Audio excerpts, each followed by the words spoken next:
kasi yan eh.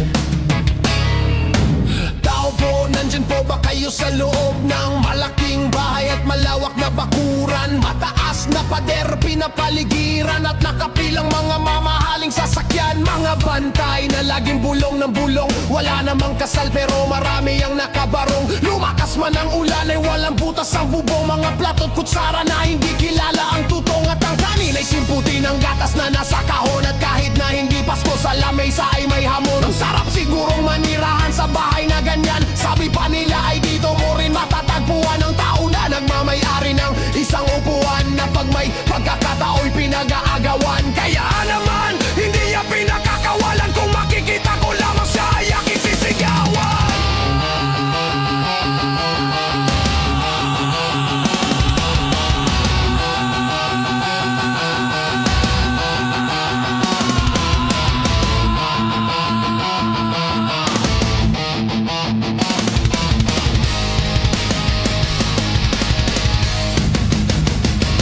Kayo po na nakaupo, subukan nyo namang tumayo. At baka matanaw na nyo ang tunay na kalagayan ko.